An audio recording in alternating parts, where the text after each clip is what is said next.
ಎಲ್ಲರಿಗೂ ಶುಭೋದಯ. ನಮ್ಮ ಕನ್ನಡಕೋಶ ಚಾನಲ್ಗೆ ಆದರದ ಸುಸ್ವಾಗತ. ಮಕ್ಕಳೇ, ನಾವು ಪ್ರತಿದಿನ ಓದುವಾಗ ಬರೆಯುವಾಗ ಹಲವಾರು ಸಂಧಿ ಪದಗಳನ್ನ ಓದ್ತೇವೆ ಮತ್ತೆ ಬರೀತೀವಿ. ಆದರೆ ಅದನ್ನ ಗುರುತಿಸುವಲ್ಲಿ ನಾವು ವಿಫಲರಾಗಿದ್ದೇವೆ. ಇಂದು ಕನ್ನಡ ವ್ಯಾಕರಣದಲ್ಲಿ ಸಂಧಿ ಪದಗಳ ಅಧ್ಯಯನ ಮಾಡ್ತಾ ಅವುಗಳನ್ನು ಗುರುತಿಸುವ ಒಂದು ಸಣ್ಣ ಪ್ರಯತ್ನವನ್ನ ಮಾಡೋಣ. ನಾವು ತರಗತಿಗಳಲ್ಲಿ ಸಂಧಿ ಎಂದರೇನು ಅಂತ ಪ್ರಶ್ನೆ ಕೇಳಿದಾಗ ಹಲವಾರು ಮಕ್ಕಳು ತಮಾಷೆಯ ಉತ್ತರವನ್ನ ಕೊಟ್ಟಿರೋದನ್ನ ನೋಡಿದೀವಿ. ಉದಾಹರಣೆಗೆ, ನನ್ನ ಮತ್ತು ಇವನ ನಡುವೆ ಇರುವ ಜಾಗವನ್ನು ಅಥವಾ ಆ ಗ್ಯಾಪ್ ಅನ್ನು ಸಂಧಿ ಅಂತ ಕರಿತೀವಿ ಅಂತ ಹಲವಾರು ಉತ್ತರಗಳನ್ನ ನಾವು ನೋಡಿದ್ದೇವೆ. ಈ ಚಿತ್ರವನ್ನ ನೋಡಿದಾಗ ಗಂಗಾ ಮತ್ತು ಯಮುನಾ ನದಿಗಳು ಪ್ರಯಾಗ್ರಾಜ್ನಲ್ಲಿ ಸಂಧಿಸಿ ಗಂಗಾ ನದಿಯಾಗಿ ಹರಿಯುವುದನ್ನ ನಾವು ಕಾಣಬಹುದು. ಇಲ್ಲಿ ಇವೆರಡೂ ಗಂಗಾ ಮತ್ತೆ ಯಮುನಾ ನದಿಗಳು ಸಂಧಿಸಿ ಅಂತ ಹೇಳಿದ್ರೆ ಸೇರಿವೆ ಅಂತಾನೆ ಇಲ್ಲಿ ಉತ್ತರ ಬರುತ್ತೆ. ಸೊ ಈ ಸಂಧಿಸಿ ಅಂದ್ರೆ ಏನು? ಈ ಎರಡು ನದಿಗಳು ಒಟ್ಟಾರೆ ಸೇರುವುದಕ್ಕೆ ಸಂಧಿ ಅಂತ ಹೇಳ್ಬಹುದು. ಅದೇ ರೀತಿಯಾಗಿ ತುಂಗಾ ಮತ್ತು ಭದ್ರಾ ನದಿಗಳು ಸೇರಿ ಅಥವಾ ಸಂಧಿಸಿ ತುಂಗಭದ್ರಾ ನದಿಯಾಗಿ ಹರಿಯುತ್ತದೆ. ಹೀಗೆ ಎರಡು ಪದಗಳು ಸೇರುವುದಕ್ಕೆ ಸಂಧಿ ಎಂದು ಕರೆಯುತ್ತೇವೆ. ಮತ್ತೊಮ್ಮೆ ಹೇಳುವುದಾದರೆ, ಸಂಧಿ ಎಂದರೆ ಎರಡು ಪದಗಳು ಸೇರುವುದಕ್ಕೆ ಸಂಧಿ ಅಂತ ಕರಿತೀವಿ. ವ್ಯಾಕರಣಬದ್ಧವಾಗಿ ಹೇಳುವುದಾದರೆ, ಎರಡು ವರ್ಣಗಳು ಅಥವಾ ಪದಗಳು ಕಾಲ ವಿಳಂಬವಿಲ್ಲದಂತೆ ಅಂದ್ರೆ ಟೈಮ್ ವೇಸ್ಟ್ ಮಾಡದೆ, ಅರ್ಥ ಕೆಡದಂತೆ, ಹಾಗೆ ಆ ಮೀನಿಂಗ್ ಕೂಡ ಹಾಳಾಗದಂತೆ ಸೇರುವುದೇ ಸಂಧಿ. ಮತ್ತೊಮ್ಮೆ, ಎರಡು ವರ್ಣಗಳು ಅಥವಾ ಪದಗಳು ಕಾಲ ವಿಳಂಬವಿಲ್ಲದಂತೆ ಅಥವಾ ಅರ್ಥ ಕೆಡದಂತೆ ಸೇರುವುದೇ ಸಂಧಿ. ಸಂಧಿ ಕಾರ್ಯ. ಸಂಧಿ ಕಾರ್ಯ ಹೇಗ್ ಮಾಡ್ತೀವಿ? ನಾವು ಯಾವಾಗಲೂ ಸಂಧಿ ಕಾರ್ಯ ಮಾಡುವಾಗ ಆ ಎರಡು ಪದಗಳನ್ನ ಮೊದಲನೆಯ ಪದ ಪೂರ್ವ ಪದ, ಎರಡನೆಯ ಪದ ಉತ್ತರ ಪದ ಇವೆರಡನ್ನು ಕೂಡಿಸಿದಾಗ ಸಂಧಿ ಕಾರ್ಯ ಆಗತ್ತೆ. ಸೊ ಇದು ಪೂರ್ವ ಪದ ಯಾವಾಗ್ಲೂ ಕೊನೆಯ ಅಕ್ಷರ ಆಗಿರುತ್ತೆ, ಉತ್ತರ ಪದ ಮೊದಲನೆಯ ಅಕ್ಷರ ಆಗತ್ತೆ. ಇದನ್ನ ಜ್ಞಾಪಕದಲ್ಲಿ ಇಟ್ಕೊಳ್ಬೇಕು. ಅದಕ್ಕೆ ಕೆಲವು ಉದಾಹರಣೆಗಳನ್ನ ನೋಡೋದಾದ್ರೆ, ಪೂರ್ವ ಪದ ಗುರು ಪ್ಲಸ್ ಅನ್ನು ಉತ್ತರ ಪದ, ಹಾಗೆ ಕೂಡಿಸಿ ಬರೆದಾಗ ಗುರುವನ್ನು. ಮಾತು ಪ್ಲಸ್ ಅನ್ನು ಮಾತನ್ನು, ಹಾಗೆ ಹಳೆ ಪ್ಲಸ್ ಕನ್ನಡ ಹಳಗನ್ನಡ. ಮಕ್ಕಳೇ, ಸಂಧಿ ಕಾರ್ಯ ಆಗುವಾಗ ಈ ಮೂರು ವಿಷಯಗಳನ್ನ ಗಮನದಲ್ಲಿ ಇಟ್ಕೊಳ್ಬೇಕು. ಒಂದು, ಸಂಧಿ ಕಾರ್ಯ ಆದಾಗ ಒಂದು ಹೊಸ ಅಕ್ಷರ ಬರಬಹುದು ಅಥವಾ ಒಂದು ಸ್ವರ ಹೊರಟು ಹೋಗಬಹುದು ಅಥವಾ ಮಾಯವಾಗಬಹುದು, ಅಥವಾ ಒಂದು ಅಕ್ಷರಕ್ಕೆ ಬದಲಾಗಿ ಮತ್ತೊಂದು ಅಕ್ಷರ ಬರಬಹುದು. ಈ ಮೂರು ಕೂಡ ಸಂಧಿ ಕಾರ್ಯ ಮಾಡುವಾಗ ಬದಲಾವಣೆ ಆಗುತ್ತೆ. ಈಗ ಸಂಧಿ ಕಾರ್ಯಗಳು ಯಾವಾಗ ಹೇಗೆ ಆಗುತ್ತೆ ಅಂತ ಹೇಳಿದ್ರೆ, ಸ್ವರದ ಮುಂದೆ ಸ್ವರ ಬಂದು ಸಂಧಿ ಆದರೆ ಅದನ್ನ ಸ್ವರ ಸಂಧಿ ಅಂತ ಕರಿತೀವಿ. ಹಾಗೆ ಸ್ವರ ಮತ್ತೆ ವ್ಯಂಜನ ಸೇರಿದಾಗ ಅದು ವ್ಯಂಜನ ಸಂಧಿ. ವ್ಯಂಜನ ಮತ್ತೆ ಸ್ವರ ಸೇರಿ ಅದು ವ್ಯಂಜನ ಸಂಧಿ. ವ್ಯಂಜನ ಮತ್ತೆ ವ್ಯಂಜನ ಇದು ಕೂಡ ಎರಡು ಸೇರಿದಾಗ ವ್ಯಂಜನ ಸಂಧಿ ಅಂತ. ಸಂಧಿ ಆಗುವಾಗ ಕೆಲವು ವ್ಯತ್ಯಾಸಗಳು ಸಂಧಿಸಿದ ಅಕ್ಷರಗಳಲ್ಲಿ ಉಂಟಾಗುತ್ತದೆ. ಈ ವ್ಯತ್ಯಾಸವನ್ನೇ ನಾವು ಸಂಧಿ ಕ್ರಿಯೆ ಅಥವಾ ಸಂಧಿ ಕಾರ್ಯ ಅಂತ ಕರಿತೀವಿ. ಸಂಧಿಗಳ ವಿಧಗಳನ್ನ ನೀವು ಒಮ್ಮೆ ಗಮನಿಸಬಹುದು. ಸಂಧಿಯ ವಿಧಗಳಲ್ಲಿ ಬಹು ಮುಖ್ಯವಾಗಿ ಎರಡು ವಿಧಗಳಾಗಿ ವಿಂಗಡಿಸಲಾಗಿದೆ. ಒಂದು ಕನ್ನಡ ಸಂಧಿಗಳು, ಇನ್ನೊಂದು ಸಂಸ್ಕೃತ ಸಂಧಿಗಳು. ಕನ್ನಡ ಸಂಧಿಗಳಲ್ಲೂ ಎರಡು ವಿಧ. ಅದು ಒಂದು ಸ್ವರ ಸಂಧಿ, ಇನ್ನೊಂದು ವ್ಯಂಜನ ಸಂಧಿ. ಸ್ವರ ಸಂಧಿಗಳಲ್ಲಿ ಲೋಪ ಸಂಧಿ, ಆಗಮ ಸಂಧಿ, ಹಾಗೆ ವ್ಯಂಜನ ಸಂಧಿಯಲ್ಲಿ ಆದೇಶ ಸಂಧಿ. ಇನ್ನು ಸಂಸ್ಕೃತ ಸಂಧಿಗಳಲ್ಲಿ ನೋಡೋದಾದ್ರೆ ಸ್ವರ ಸಂಧಿ, ವ್ಯಂಜನ ಸಂಧಿ ಎರಡು ವಿಭಾಗಗಳು. ಸ್ವರ ಸಂಧಿಯಲ್ಲಿ ಸವರ್ಣ ದೀರ್ಘ ಸಂಧಿ, ಗುಣ ಸಂಧಿ, ವೃತ್ತಿ ಸಂಧಿ, ಎಣ್ ಸಂಧಿ. ಹಾಗೆ ವ್ಯಂಜನ ಸಂಧಿಯಲ್ಲಿ ಜಸ್ತ್ವ ಸಂಧಿ, ಸ್ತುತ್ವ ಸಂಧಿ, ಅನುನಾಸಿಕ ಸಂಧಿ. ಹೀಗೆ ಸಂಧಿಯ ವಿಧಗಳನ್ನ ನಾವು ನೋಡಬಹುದು. ಮೊದಲಿಗೆ ಕನ್ನಡ ಸಂಧಿಗಳಲ್ಲಿ ಸ್ವರ ಸಂಧಿಗಳು. ಎರಡು ಕನ್ನಡ ಪದಗಳು ಅಂದರೆ ಪೂರ್ವ ಪದದ ಕೊನೆಯ ಅಕ್ಷರ ಮತ್ತು ಉತ್ತರ ಪದದ ಮೊದಲ ಅಕ್ಷರ ಸ್ವರವಾಗಿದ್ದರೆ ಅದನ್ನು ಕನ್ನಡ ಸ್ವರ ಸಂಧಿ ಎಂದು ಕನ್ನಡ ಸಂಧಿಗಳು. ಅದರಲ್ಲಿ ಮೊದಲನೆಯದಾಗಿ ಲೋಪ ಸಂಧಿ. ಸಂಧಿಯಾಗುವಾಗ ಅಕ್ಷರ ಲೋಪವಾದರೆ ಅಥವಾ ಮಾಯವಾದರೆ ಅದನ್ನು ಲೋಪ ಸಂಧಿ ಎಂದು ಕರೆಯುತ್ತಾರೆ. ಇಲ್ಲಿ ಮುಖ್ಯವಾಗಿ ಗಮನದಲ್ಲಿಟ್ಕೊಳ್ಬೇಕಾಗಿರೋದು, ಇಲ್ಲಿ ಅರ್ಥ ಕೆಡಬಾರದು. ಲೋಪ ಸಂಧಿಗೆ ಉದಾಹರಣೆ ಊರು ಪ್ಲಸ್ ಅಲ್ಲಿ ಊರಲ್ಲಿ. ಊರು ಪೂರ್ವ ಪದದ ಕೊನೆಯ ಸ್ವರ ಊ ಆಗಿದೆ, ಹಾಗೆ ಉತ್ತರ ಪದದ ಮೊದಲ ಅಕ್ಷರ ಆ. ಹಾಗೆ ಸಂಧಿ ಕಾರ್ಯ ಆದಾಗ ಊ ಎನ್ನುವ ಒಂದು ಸ್ವರ ಲೋಪವಾಗಿದೆ. ಸೊ ಹಾಗಾಗಿ ಲೋಪ ಅಥವಾ ಮಾಯವಾದರೆ ಅದನ್ನು ಲೋಪ ಸಂಧಿ ಎಂದು ಕರೆಯುತ್ತೇವೆ.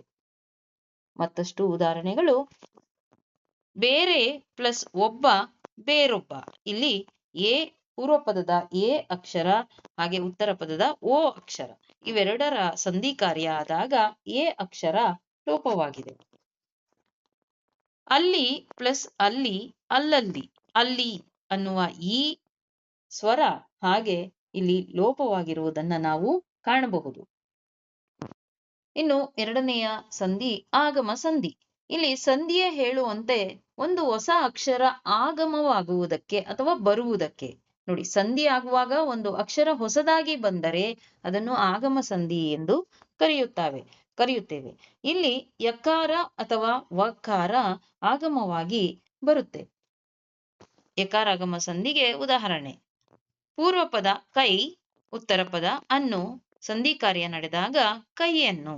ಇಲ್ಲಿ ಯ ಅನ್ನುವ ಕೈ ಪ್ಲಸ್ ಅನ್ನು ಯ ಅನ್ನುವ ಒಂದು ಹೊಸ ವ್ಯಂಜನ ಬಂದಿದೆ, ಹಾಗಾಗಿ ಇದು ಆಗಮ ಸಂಧಿ. ಇಲ್ಲಿ ಪೂರ್ವ ಪದದ ಕೊನೆಯ ಅಕ್ಷರ ಅ, ಇ, ಎ, ಐ ಸ್ವರಗಳ ಮುಂದೆ ಉತ್ತರ ಪದದ ಮೊದಲಲ್ಲಿ ಸ್ವರ ಬಂದು ಅವುಗಳ ಬದಲಾಗಿ ಯಕಾರ ಬರುತ್ತೆ. ಹಾಗೆ ಇನ್ನೊಂದು ಉದಾಹರಣೆ ಶಾಲೆ ಪ್ಲಸ್ ಅಲ್ಲಿ ಶಾಲೆಯಲ್ಲಿ, ಮನೆ ಪ್ಲಸ್ ಅನ್ನು ಮನೆಯನ್ನು. ಈಗ ಯಕಾರಾಗಮ ನೋಡಿದ್ರಿ, ಈ ವಕಾರಾಗಮ ಕೂಡ ನೋಡೋಣ. ಗುರು ಪ್ಲಸ್ ಅನ್ನು ಕೂಡಿಸಿ ಬರೆದಾಗ ಗುರುವನ್ನು. ಇಲ್ಲಿ ವ ಎಂಬ ಅಕ್ಷರ ಆಗಮವಾಗಿದೆ. ಇಲ್ಲಿ ಪೂರ್ವ ಪದದ ಕೊನೆಯ ಅಕ್ಷರ ಆ, ಉ, ಓ ಸ್ವರಗಳ ಮುಂದೆ ಉತ್ತರ ಪದದ ಮೊದಲಲ್ಲಿ ಸ್ವರ ಬಂದು ಅವುಗಳ ಬದಲಾಗಿ ವಕಾರ ಬರುತ್ತದೆ. ಇದಕ್ಕೆ ಮತ್ತೊಂದು ಉದಾಹರಣೆ ಮರ ಪ್ಲಸ್ ಅನ್ನು ಮರವನ್ನು, ಹಸು ಪ್ಲಸ್ ಅನ್ನು ಹಸುವನ್ನು. ಹೀಗೆ ಅನೇಕ ಉದಾಹರಣೆಗಳನ್ನ ನಾವು ಕೊಡಬಹುದು.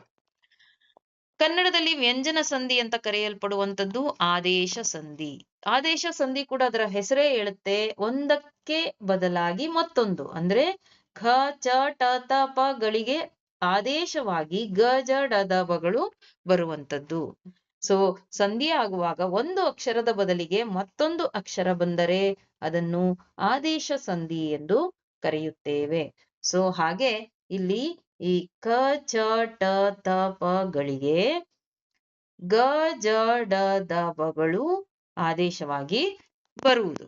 ಉದಾಹರಣೆ ನೋಡಿದಾಗ ಇನ್ನು ಸರಿಯಾಗಿ ಅರ್ಥ ಮಾಡ್ಕೋಬಹುದು.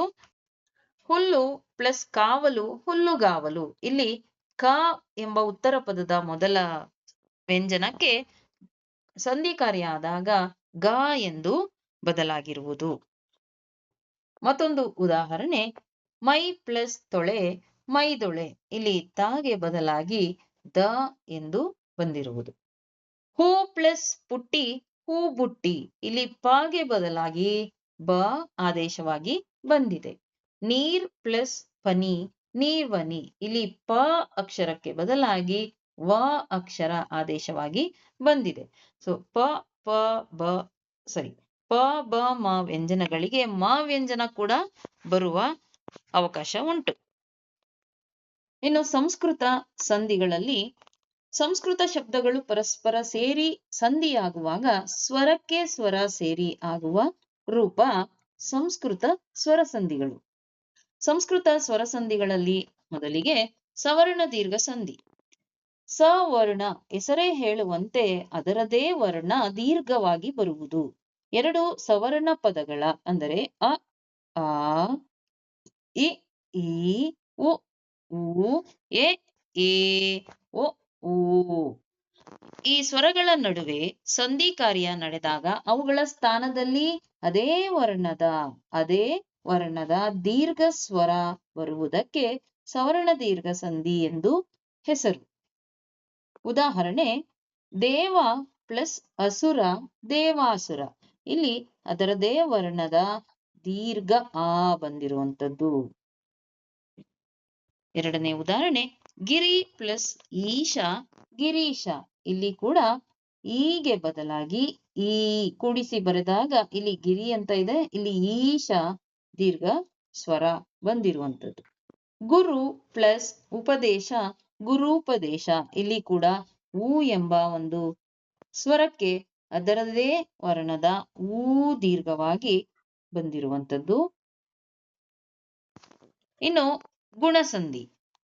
ಇಲ್ಲಿ ಗುಣಸಂಧಿಯಲ್ಲಿ ಮುಖ್ಯವಾಗಿ ಅ ಆಕಾರಗಳಿಗೆ ಈ ಕಾರಗಳು ಪರವಾದರೆ ಏ ಕಾರವು, ಹಾಗೆ ಉ ಕಾರಗಳು ಪರವಾದರೆ ಓ ಕಾರವು, ರು ಕಾರಗಳು ಪರವಾದರೆ ಅರ್ ಕಾರವು ಆದೇಶವಾಗಿ ಬಂದರೆ ಅದನ್ನು ಗುಣಸಂಧಿ ಎಂದು ಕರೆಯುತ್ತೇವೆ. ಇಲ್ಲಿ ಎ ಓ ಮತ್ತು ಅರ್ ಕಾರಗಳು ಸಂಧಿ ಕಾರ್ಯ ಆದಾಗ ಬರುತ್ತೆ. ಇದನ್ನ ನೀವು ಗಮನದಲ್ಲಿ ಇಟ್ಕೊಳ್ಬೇಕು. ಮೊದಲಿಗೆ ಗಣ ಪ್ಲಸ್ ಈಶ ಗಣೇಶ. ಇಲ್ಲಿ ಅ ಮತ್ತು ಈ ಕಾರಕ್ಕೆ ಎ ಕಾರ ಪರವಾಗಿರೋದನ್ನ ನಾವು ನೋಡ್ತಾ ಇದ್ದೇವೆ. ಹಾಗೆ ಗಂಗಾ ಪ್ಲಸ್ ಉದಕ ಗಂಗೋದಕ. ಇಲ್ಲಿ ಕೂಡ ಆ ಮತ್ತೆ ಊಗೆ ಬದಲಾಗಿ ಓ ಎಂಬ ದೀರ್ಘ ಸ್ವರ ಬಂದಿರೋದನ್ನ ನಾವು ನೋಡ್ತಾ ಇದ್ದೀವಿ. ದೇವ ಪ್ಲಸ್ ಋಷಿ ದೇವರ್ಷಿ. ಇಲ್ಲಿ ಋಕಾರಕ್ಕೆ ಅರ್ಕಾರ ಬಂದಿರೋದನ್ನ ನಾವು ಕಾಣಬಹುದು. ಮುಂದಿನ ಸಂಧಿ ವೃದ್ಧಿ ಸಂಧಿ. ಆ ಕಾರಗಳಿಗೆ ಎ ಐ ಕಾರಗಳು ಪರವಾದರೆ ಐ ಕಾರವು, ಓ ಔ ಕಾರಗಳು ಪರವಾದರೆ ಔ ಕಾರವು ಆದೇಶವಾಗಿ ಬಂದರೆ ಅದನ್ನು ವೃದ್ಧಿ ಸಂಧಿ ಎಂದು ಕರೆಯುತ್ತೇವೆ. ಉದಾಹರಣೆಗಳನ್ನ ನೋಡೋದಾದ್ರೆ ದೇವ ಪ್ಲಸ್ ಐಕ್ಯ ದೇವೈಕ್ಯ. ಇಲ್ಲಿ ಐಗೆ ಆ ಮತ್ತು ಐಗೆ ಐಕಾರ ಬಂದಿರುವಂತದ್ದು. ಮುಂದಿನ ಉದಾಹರಣೆ ದಿವ್ಯ ಪ್ಲಸ್ ಔಷಧಿ ದಿವ್ಯ ಔಷಧಿ. ಇಲ್ಲಿ ಕೂಡ ಆ ಮತ್ತು ಔಕಾರಗಳಿಗೆ ಔ ಎಂಬ ಕಾರವು ಬಂದಿರುವಂತದ್ದು. ಮುಂದಿನ ಸಂಧಿ ಎಣ್ಸಂಧಿ. ಎಣ್ಸಂಧಿಯಲ್ಲಿ ಸಂಧಿಯಾಗುವಾಗ ಪೂರ್ವ ಪದದಲ್ಲಿರುವ ಈ ಸ್ವರಗಳಿಗೆ ಯ ಕಾರವು, ಉ ಸ್ವರಗಳಿಗೆ ವ ಕಾರವು, ರು ಸ್ವರಕ್ಕೆ ರ ಕಾರವು ಆದೇಶವಾಗಿ ಬರುವುದಕ್ಕೆ ಎಣ್ಸಂಧಿ ಎಂದು ಕರೆಯುತ್ತೇವೆ. ಇಲ್ಲಿ ಒಂದು ಗಮನಿಸಬೇಕಾದಂತಹ ವಿಷಯ ಏನು ಅಂದ್ರೆ ಈ ಸಂಧಿ ಪದಗಳಲ್ಲಿ ಯಾವಾಗಲೂ ಒತ್ತಕ್ಷರ ಬಂದಿರುತ್ತೆ. ಸೊ ಇದನ್ನ ಗಮನದಲ್ಲಿಟ್ಕೊಂಡ್ರೆ ನೀವು ಸುಲಭವಾಗಿ ಯಾವ ಸಂಧಿ ಎಂದು ಗುರುತಿಸಬಹುದು.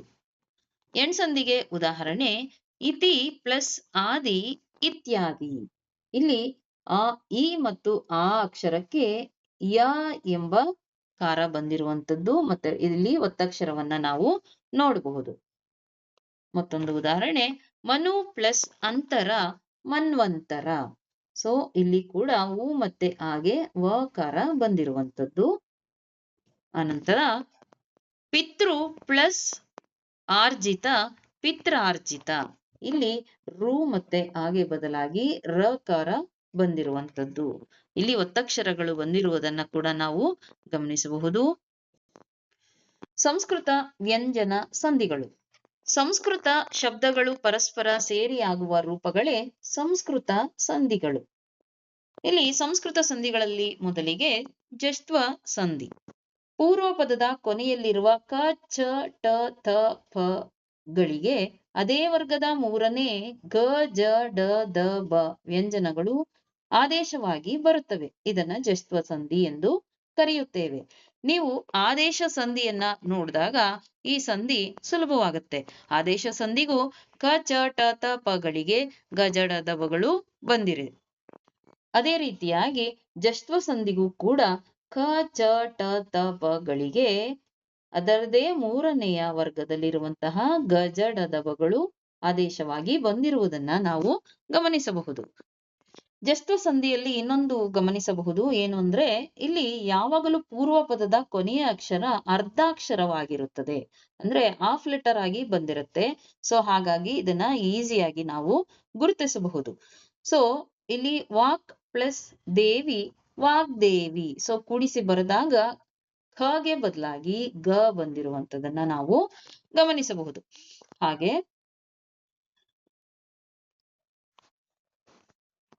ಅಚ್ ಪ್ಲಸ್ ಅಂತ ಅಜಂತ. ಇಲ್ಲಿ ಕೂಡ ಛ ಎಂಬ ಅಕ್ಷರಕ್ಕೆ ಜ ಎಂಬ ವ್ಯಂಜನ ಬಂದಿರುವಂತದ್ದು. ಇಲ್ಲಿ ಛ ಅದರದೇ ಆದ ಮೂರನೆಯ ಅಕ್ಷರ ವ್ಯಂಜನ ಜ ಬಂದಿರುವುದನ್ನ ಗಮನಿಸಬಹುದು. ಮತ್ತೊಂದು ಉದಾಹರಣೆ ಷಟ್ ಪ್ಲಸ್ ಆನನ ಷಡಾನನ. ಸೊ ಇಲ್ಲಿ ಟ ಎನ್ನುವಂತಹ ಒಂದು ವ್ಯಂಜನ ಅದರದೇ ಮೂರನೇ ವ್ಯಂಜನ ಡ ಬಂದಿರುವುದನ್ನ ಗಮನಿಸಬಹುದು. ಪೂರ್ವ ಪದದಲ್ಲಿ ಸತ್ ಪ್ಲಸ್ ಆನನ. ಪೂರ್ವ ಪದ ಸತ್, ಉತ್ತರ ಪದ ಆನಂದ. ಸೊ ಈ ಸಂಧಿ ಕಾರ್ಯ ಮಾಡಿದಾಗ ಸದಾನಂದ. ಇಲ್ಲಿ ಪೂರ್ವ ಪದದ ಥಕಾರ ಸಂಧಿ ಕಾರ್ಯ ಆದಾಗ ದ ಆಗಿರುವುದನ್ನ ನಾವು ಗಮನಿಸಬಹುದು. ಅ ಪ್ಲಸ್ ಜ ಅಬ್ಜ.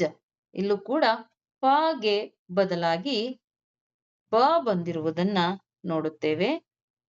ಒಟ್ಟಾರೆಯಾಗಿ ಈ ಜಶ್ತ್ವ ಸಂಧಿಯನ್ನ ನೋಡಿದಾಗ ಆದೇಶ ಸಂಧಿ ನಮ್ಮ ನೆನಪಿಗೆ ಬರುವಂತದ್ದು. ಮುಂದಿನ ಸಂಧಿ ಸ್ತುತ್ವ ಸಂಧಿ. ಸಂಧಿಯಾಗುವಾಗ ಪೂರ್ವ ಪದದಲ್ಲಿರುವ ಸ ಕಾರಗಳಿಗೆ ಶಕಾರ ಅಥವಾ ತ ವರ್ಗದ ತ ತ ದ ಧ ನ ವ್ಯಂಜನಗಳ ಬದಲಿಗೆ ಚ ವರ್ಗದ ಚ ಛ ಜ ಜ ಞ ವ್ಯಂಜನಗಳು ಆದೇಶವಾಗಿ ಬರುವುದಕ್ಕೆ ಸ್ತುತ್ವ ಸಂಧಿ ಎಂದು ಕರೆಯುವರು. ಸ್ತುತ್ವ ಸಂಧಿಗೆ ಉದಾಹರಣೆ ಮನಸ್ ಪ್ಲಸ್ ಶುದ್ಧಿ ಮನಃಶುದ್ಧಿ. ಸೊ ಇಲ್ಲಿ ಸಗೆ ಬದಲಾಗಿ ಶಕಾರ ಇರುವುದನ್ನ ನೋಡುತ್ತೇವೆ. ಮತ್ತೊಂದು ಉದಾಹರಣೆ ಸತ್ ಪ್ಲಸ್ ಚಿತ್ರ ಸಚ್ಚಿತ್ರ. ಇಲ್ಲಿ ಕೂಡ ಥಗೆ ಬದಲಾಗಿ ಛ ಇರುವುದನ್ನ ನಾವು ನೋಡಿದ್ದೇವೆ. ಮತ್ತೊಂದು ಜಗತ್ ಪ್ಲಸ್ ಜ್ಯೋತಿ ಜಗತ್ ಜ್ಯೋತಿ. ಇಲ್ಲಿ ಕೂಡ ಥಗೆ ಬದಲಾಗಿ ಜ ಇರುವುದನ್ನ ನೋಡಬಹುದು. ಮುಂದಿನ ಸಂಧಿ ಅನುನಾಸಿಕ ಸಂಧಿ. ಅನುನಾಸಿಕ ಇದರ ಹೆಸರೇ ಹೇಳುವಂತೆ ನಾಸಿಕ ಅಂದ್ರೆ ಮೂಗು, ಮೂಗಿನ ಸಹಾಯದಿಂದ ಉಚ್ಚರಿಸಲ್ಪಡುವಂಥದ್ದು ಯಾವುದು? ಞ ಞ ಣ ನ ಮ.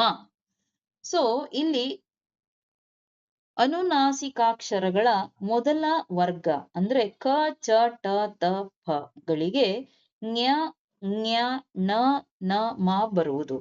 ಸೊ ತುಂಬಾ ಸುಲಭವಾಗಿ ಈ ಒಂದು ಸಂಧಿ ಪದವನ್ನ ಗುರುತಿಸಬಹುದು. ಸಂಧಿಯಾಗುವಾಗ ಪೂರ್ವ ಪದದ ಕೊನೆಯಲ್ಲಿರುವ ಕ ಚ ಟ ತ ಪ ವ್ಯಂಜನಗಳಿಗೆ ಅನುನಾಸಿಕಾಕ್ಷರಗಳಾದ ಞ ಞ ಣ ನ ಮಗಳು ಆದೇಶವಾಗಿ ಬಂದಿರುವುದಕ್ಕೆ ಅನುನಾಸಿಕ ಸಂಧಿ ಎಂದು ಹೆಸರು. ಉದಾಹರಣೆಗೆ ದಿಕ್ ಪ್ಲಸ್ ನಾಗ ದಿಂಗ್ ನಾಗ. ಇಲ್ಲಿ ಖಗೆ ಬದಲಾಗಿ ಞ ಬಂದಿರುವಂತದ್ದನ್ನ ನೋಡಬಹುದು. ಷಟ್ ಪ್ಲಸ್ ಮಾಸ ಷಣ್ಮಾಸ. ಸೊ ಇಲ್ಲಿ ಕೂಡ ಠಗೆ ಬದಲಾಗಿ ಣ ಬಂದಿರುವುದು, ಅದರ ಕೊನೆಯ ಅನುನಾಸಿಕ ಅಕ್ಷರ ಬಂದಿರುವುದನ್ನ ನೋಡಬಹುದು.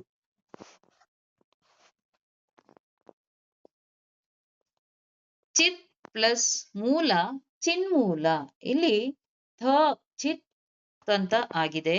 ಸೊ ಈ ತಗೆ ಬದಲಾಗಿ ನ ಬಂದಿರುವುದನ್ನ ನಾವು ಗಮನಿಸಬಹುದು. ಸೊ ಮಕ್ಕಳೇ, ಇಷ್ಟು ಸಂಧಿಗಳ ಒಂದು ಕಿರುನೋಟ. ನನ್ನ ಒಂದು ಸಣ್ಣ ಪ್ರಯತ್ನ ನಿಮಗೆ ಸಂಧಿಗಳನ್ನ ಅಭ್ಯಾಸ ಮಾಡಲಿಕ್ಕೆ ಸಹಾಯ ಆಗತ್ತೆ ಅಂತ ಭಾವಿಸ್ತಾ ನಮ್ಮ ಚಾನೆಲ್ ಅನ್ನ ಸಬ್ಸ್ಕ್ರೈಬ್ ಮಾಡಿ ಸಪೋರ್ಟ್ ಮಾಡಿ ಅಂತ ಹೇಳ್ತಾ ವೀಕ್ಷಿಸಿದ ನಿಮಗೆಲ್ಲರಿಗೂ ಧನ್ಯವಾದಗಳು.